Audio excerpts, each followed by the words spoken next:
Hello everyone, welcome back to Close to Be Milkshake. I am your host along with support puppet Mr. Chicken. Yes. Today we're going to go over part 3 of the red flags in Psychopathy Free by Jackson MacKenzie. I already did part 1 and 2, and today we're going to finish up with question 20 through 30.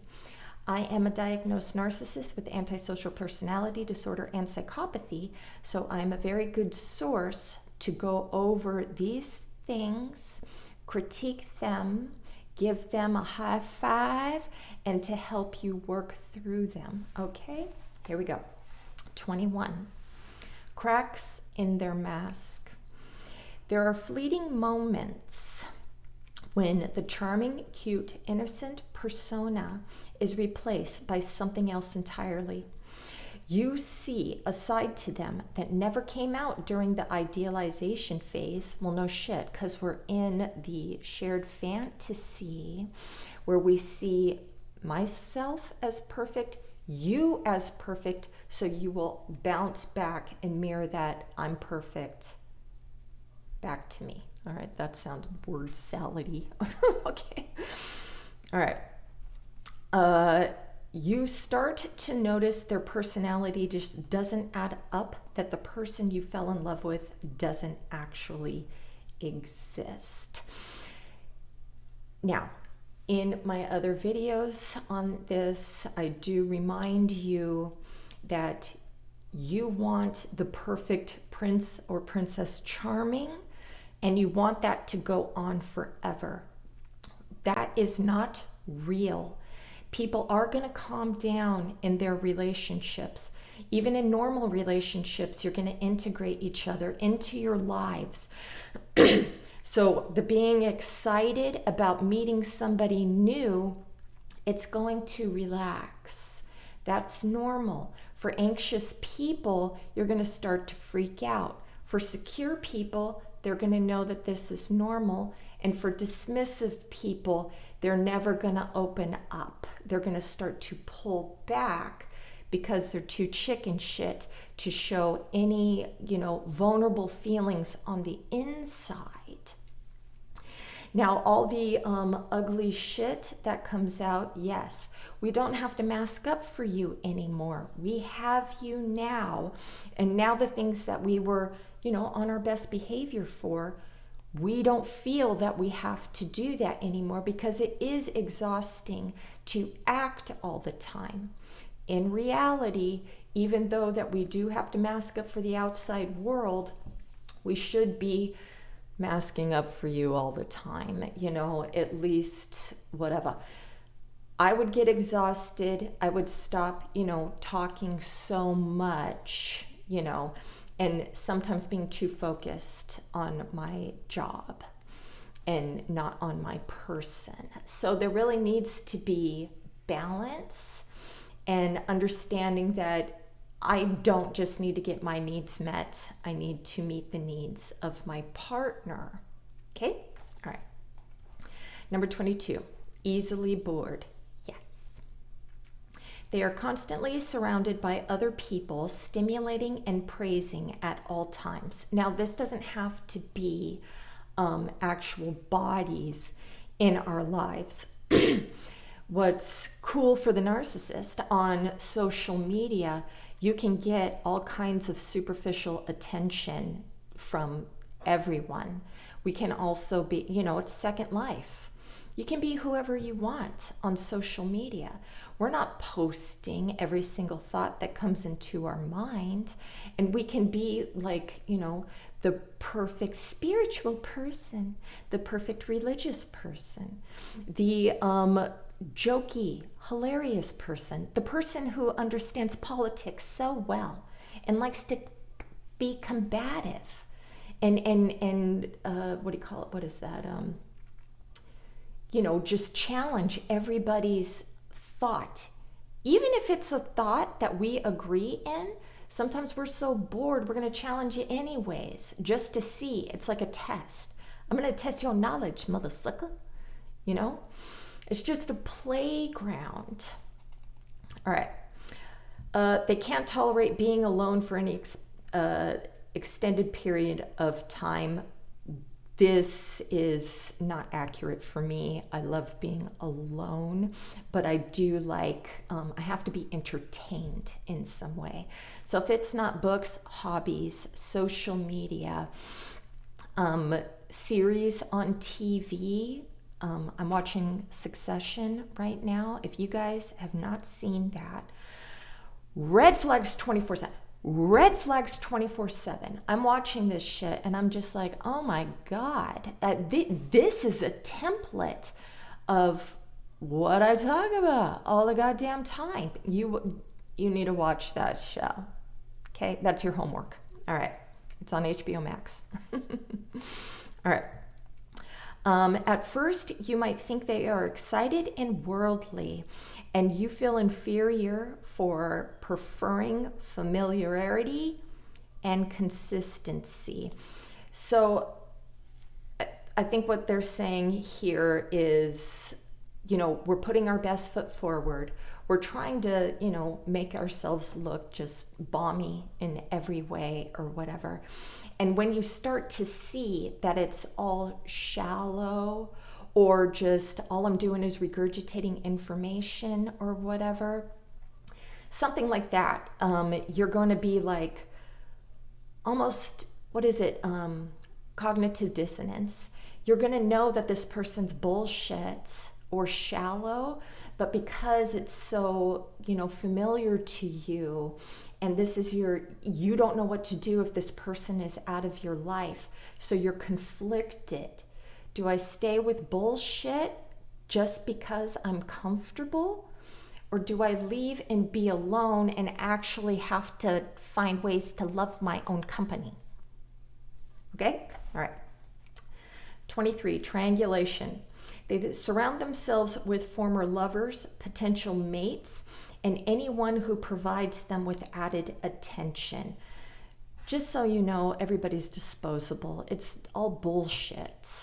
And I think this is what pissed me off, is that people, their little groupies and shit, fall for their crap.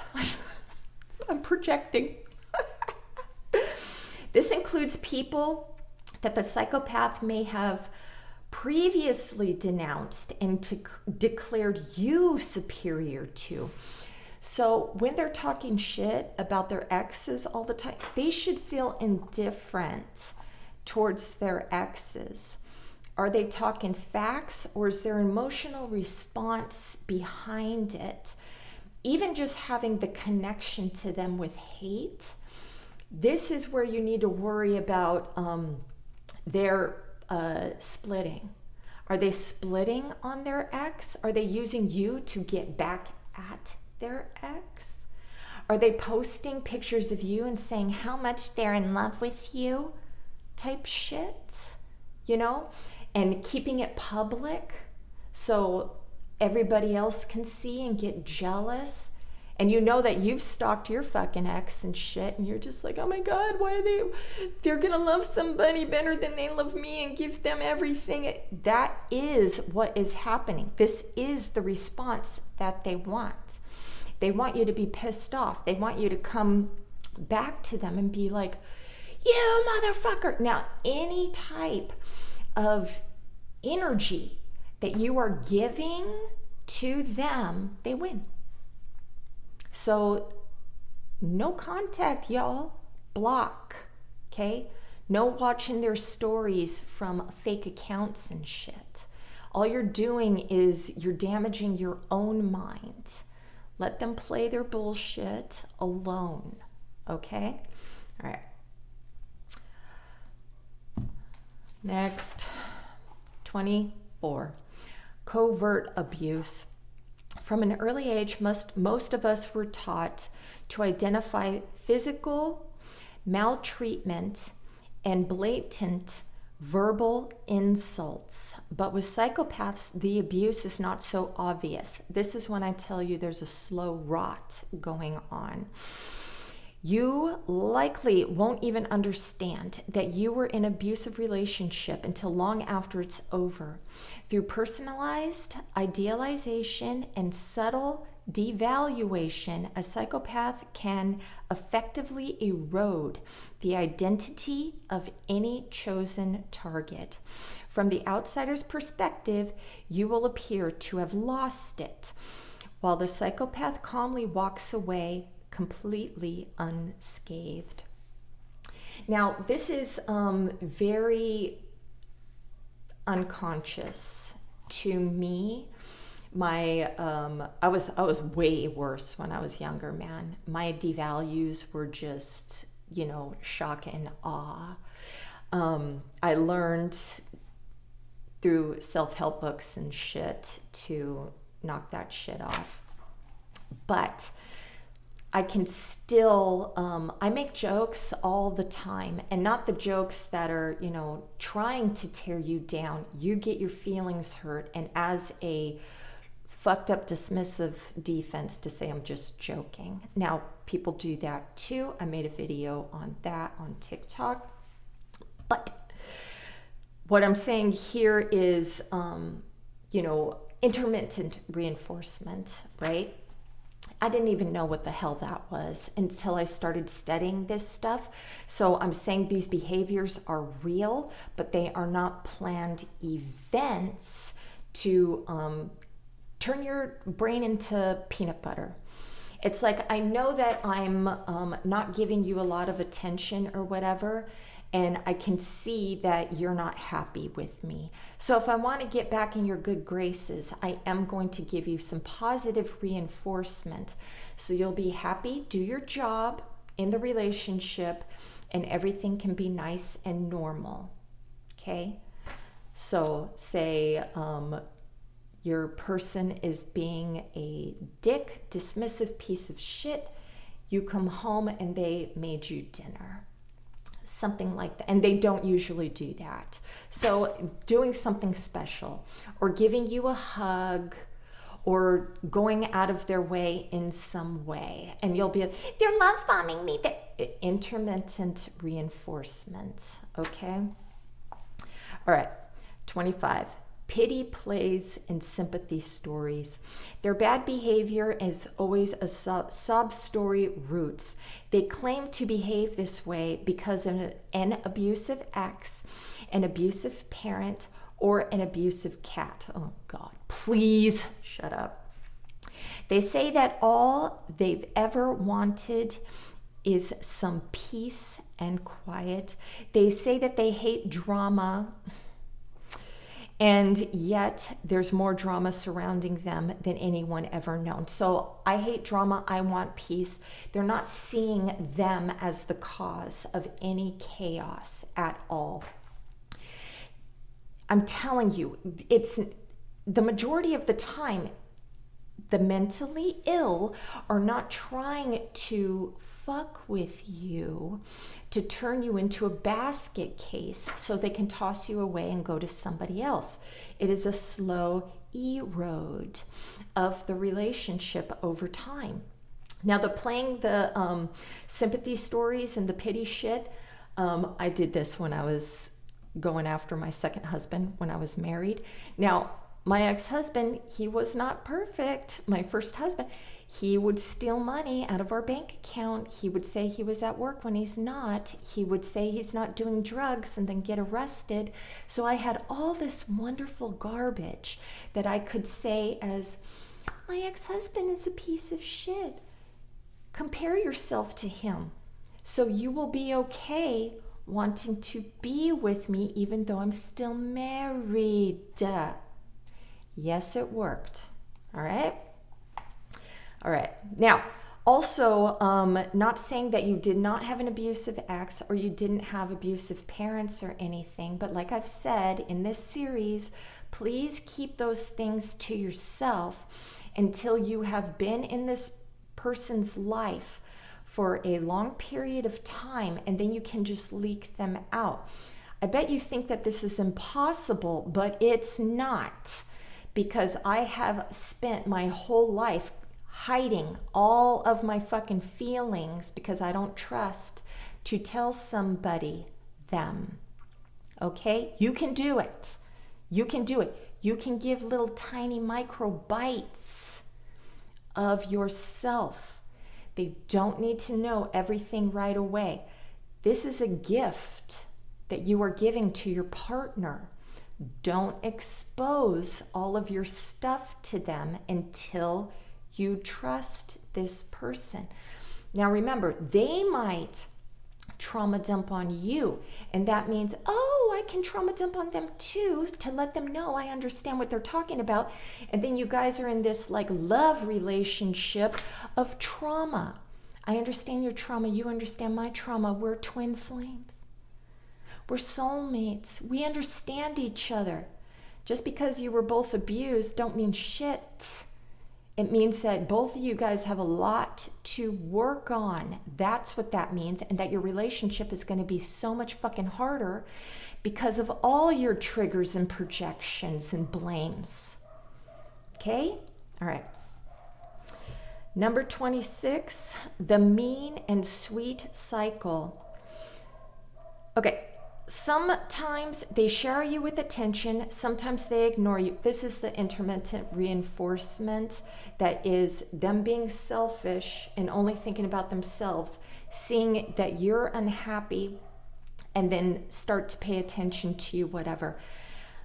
You may know that even in normal relationships, people will manipulate their partners in this way. Give the silent treatment, give the,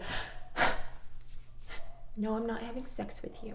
Don't touch me type shit, you know, because they're not getting enough attention from you. What's that saying? You can't just put nice coins in me and sex pops out type thing. So normal people do this shit too, okay? They claim to behave this way. That's the wrong thing. I'm sorry. Okay. They treat you differently in public than they do behind closed doors. Now, this is, they're masking, they have to play a role out in public to get a good reflection from other people, and then they mask off when they come home with you. And their mask off doesn't have to be abusive, but them just wanting to relax and do nothing. And that means that they have no more energy for you, and you will start to feel neglected. So narcissistic people and the like need to remember this, that we do have to save some energy for the people in our household. That to me, it wasn't the person at home that was most important. It was getting all of that self-esteem regulation from the outside world. They were more important than my partner. So we have to learn that reverse rolling is more important. Okay? All right, 27. The person becomes your entire life. You're spending more of your time with them and their friends and less time with your own support network. They're all you think and talk about anymore. You isolate yourself in order to make sure you're available for them. So this is what my ex-husband would do. He is very extroverted and I'm introverted. I am the homebody. He loves to do stuff all the time. And he started to slowly isolate himself so he would stay home with me when I wanted to be alone instead of going out. But I think over time, because he wasn't getting enough attention from me at home, that he was staying at home and trying to suck any attention that he could get from me at home, which frustrated the shit out of me because I don't want a fucking mask for you. And then I get annoyed with you and I don't like you no more. So there has to be balance. Don't give up yourself. If they start talking shit about your friends and don't like your friends to keep your friends from coming around, cool. Don't bring them around. You go out. You go out. I will be back. If they try to somehow make you feel like shit for going out, that's on them. If they're going to punish you in some way, you let them know that that's not happening. You don't get to fucking treat me like shit because you don't want to fucking go do shit that I want to do. You don't like my friends? Then you don't have to be around my friends. You know, that's your boundary for yourself. You don't like them. Great.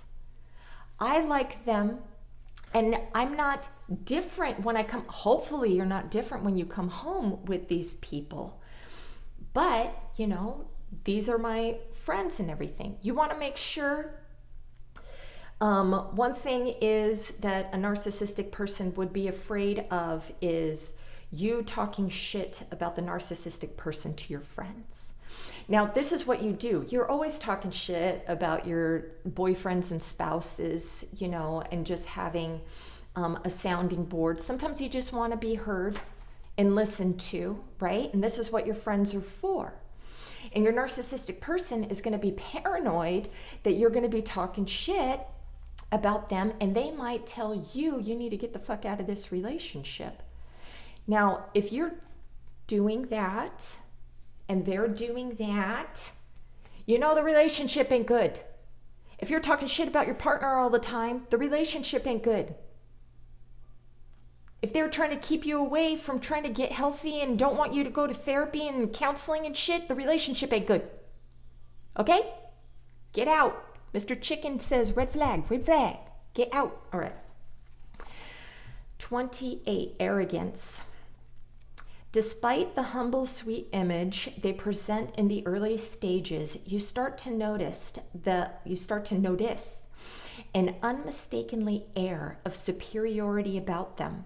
They talk down to you as if you are an intellectual deficit and emotionally unstable. They have no shame when it comes to flaunting new targets after the breakup, ensuring that you see how they are without you. Yes, we discussed that already. But arrogance is part of narcissistic traits. Being arrogant, talking down to you. Oh my God, I just remembered. I used to tear down my ex-husband because of like wars going on and everything, because he's in the military. I would call him a serial killer and shit and just rip him apart and everything. I was not nice. I was not nice. I was just, I was challenging his ideas. Now, he's very conservative and everything, and I am not liberal, but for some reason, I just wanted to see if I could get into that very rigid mind of his.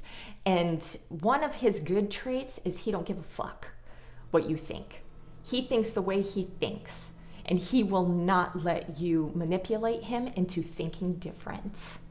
So he was like, fuck you. That's right. Fucking bomb everyone. All right.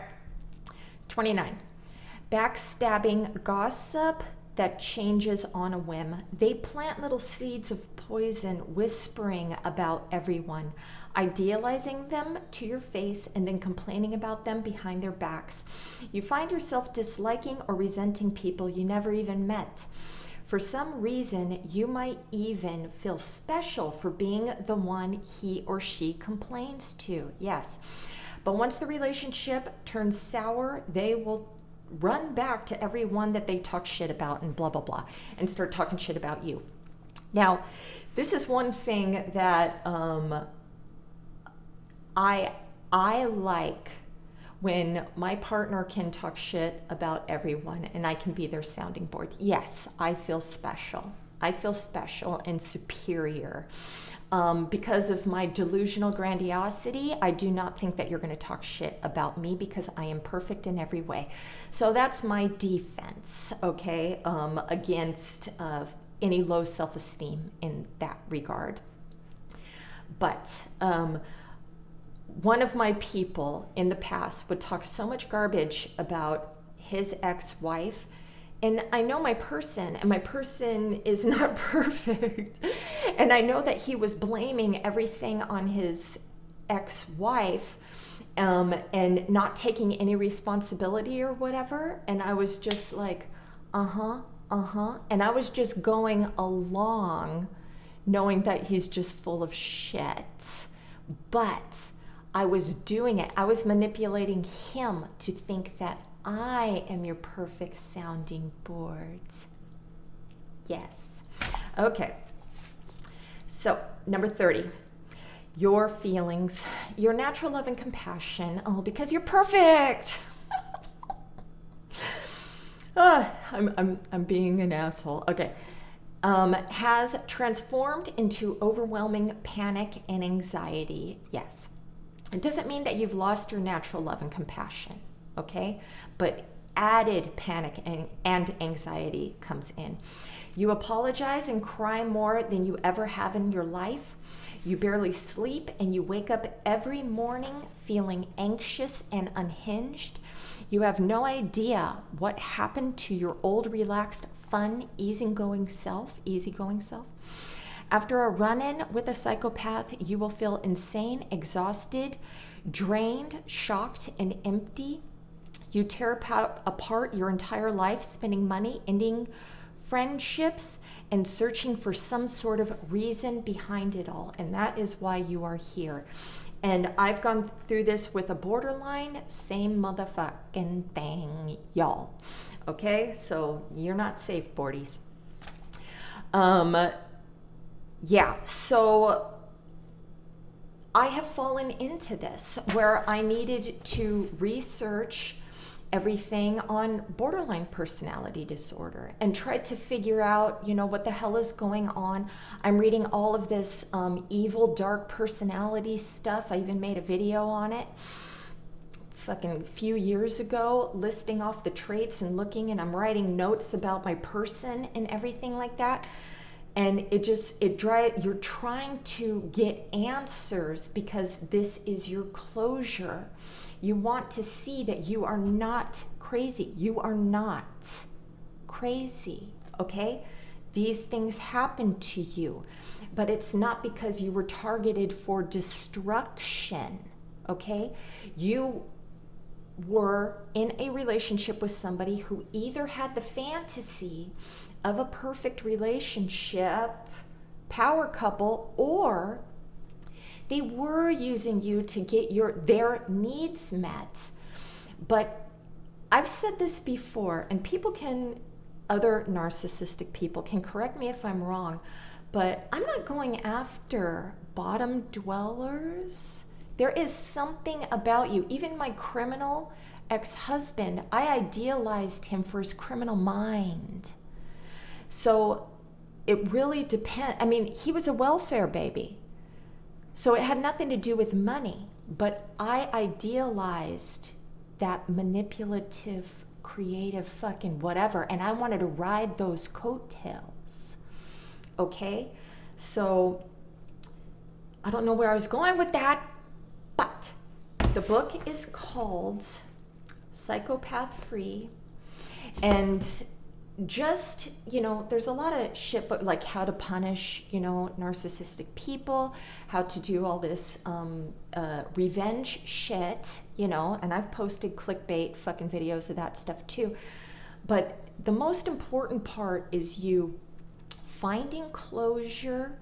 You're not crazy. These things happened to you. You're not alone, and you really need to dig into what is inside of you that was missing, that you wanted to fill with this perfect partner that was going to make you whole. You have to be whole in yourself before you can have a secure relationship with somebody, or even have boundaries to where you don't give a shit if this person leaves. You're going to feel triggered inside, anxiety, because you want this person in your life, but you have to be strong enough to know, fuck this shit. I would rather grieve than stay in this relationship limbo with psycho. Okay? All right. I hope that was helpful. Have a great day. Namaste.